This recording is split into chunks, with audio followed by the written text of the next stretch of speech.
The most poignant moment was when a friend of mine called me for a Shabbat dinner, whose husband went to fight, whose son went to fight. In the day, they're going to funerals. In the evening, they're looking at the news. Just the strength of these people. A famous Indian reporter shared her unfiltered experience from her Israel visit, and it will blow your mind. Namaskar, Shalom, and welcome. My name is Ravital Moses, aka Moses in Israel, your favorite Indian Jew, born and raised in India and now living in Israel. And my goal is to bridge India and Israel one video at a time. And today we are going to find out why people of Israel are the most resilient people in the world.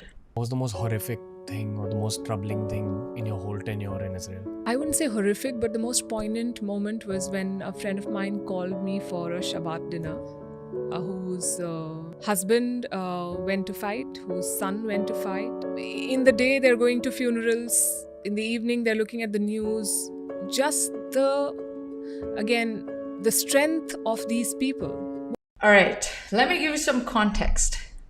Palki Sharma, a very well-known Indian journalist. She's a news anchor at First Post and is known for her composed and engaging news delivery. She's actually one of the reasons why I started to consume news. Growing up, I didn't have any active interest in consuming news for whatsoever reason.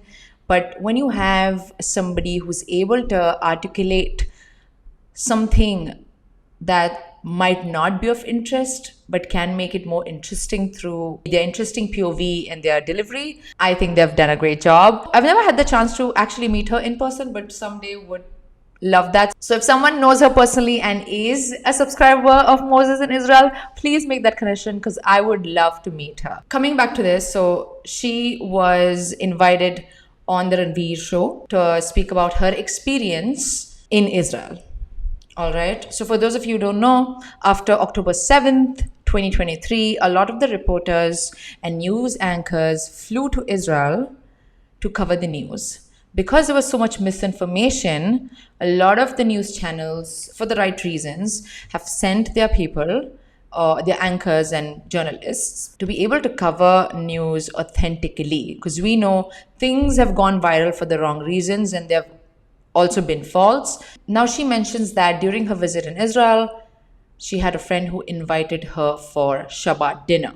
Let me break down what Shabbat is for the Jewish people. So in Israel, there are a lot of Jewish people, right? It is the only Jewish country in the Middle East, in the world. The Jewish holy book says that God, the creator of the world, created world in 6 days, and on the 7th day, he rested. So why not take inspiration from God and apply it to our daily lives? So Shabbat starts on Friday evening and goes until Saturday evening. It happens usually during sunset. So Shabbat is meant for family. Shabbat is meant for yourself. Shabbat is meant to be with your friends and family, with your loved ones. Okay, यहाँ का culture है Israel का. By any chance, if you're visiting on Shabbat, and if you see everything shut down and quiet, it's because it's Shabbat. Public transport shuts down. Shops shut down unless you're in Tel Aviv. Because Tel Aviv, there are some areas that are open. But majorly, the entire country just shuts down for about 25 hours, 24 to 25 hours. To just like rest and then get ready for the upcoming week. When you're in the middle of the war, all these traditions and practices take a back seat. And the members of your family who are actively serving the IDF or are in the reserves, their duty takes priority. All right. So when she says she was invited to a Shabbat dinner and a friend's husband was probably in Gaza or Lebanon, I don't know, because, Israel is fighting wars on many fronts. Can you imagine a wife and a mother sitting at home wondering if a husband is alive, if her son is alive? In addition, she has to keep herself alive under a barrage of rockets that are sent by our very friendly neighbors. You know what I'm talking about. At the same time, you never know what news you're going to get at any time of the day, at any time of the night. And this news can break your heart. If not your family, then it is going to be somebody else's family. Israel is so small. For those of you who don't know, the population of Mumbai is bigger than the population of Israel. It's a very small nation. So everybody knows everybody. So if something happens to somebody, a lot of people know about it because somehow you're either related or he's like a friend's husband or friend's cousin. It's a very small knit community.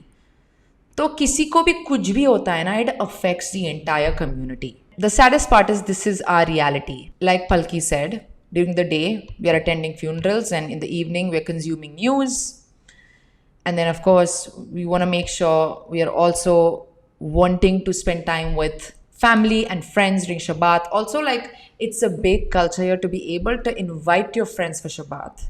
Right? In the day, they're going to funerals. In the evening, they're looking at the news.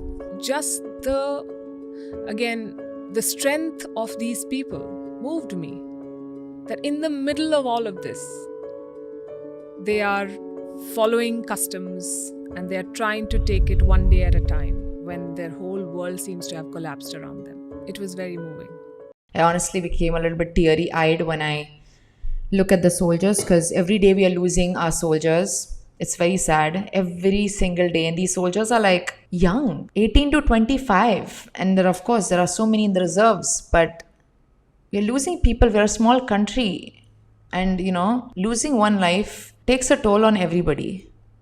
One day we are celebrating Shabbat with our families. And the next day we have a news that we have 5 fallen soldiers, either in Gaza, Lebanon. This is the price we pay. We have to stay strong or else the enemy is going to walk all over us and they're out to finish us. I hope you know this. This is not news. This is happening for ages now. And I can't really sometimes wrap my head around why it's happening and why it keeps happening and why is history repeating itself. We keep saying never again. But never again happens again and again. We don't have an option to chill, not 1 second. There is only one Jewish country in the Middle East and there is only one Jewish country in the world. We feel morally responsible to keep this land safe. Because if not, you know what's going to happen. But in order to keep this land safe, we do pay a price. And it takes a lot from us. And it takes our soldiers, it takes our people, and it takes a lot. It takes a toll on our mental health. This is something to think about. While most of the world sits comfortably unaware of the real conflict, our citizens, our soldiers, and the Jewish community is taking a massive hit. But our resilience is our strength and we won't stop defending. All I want to say is I hope a lot of you have and get the opportunity to come to Israel.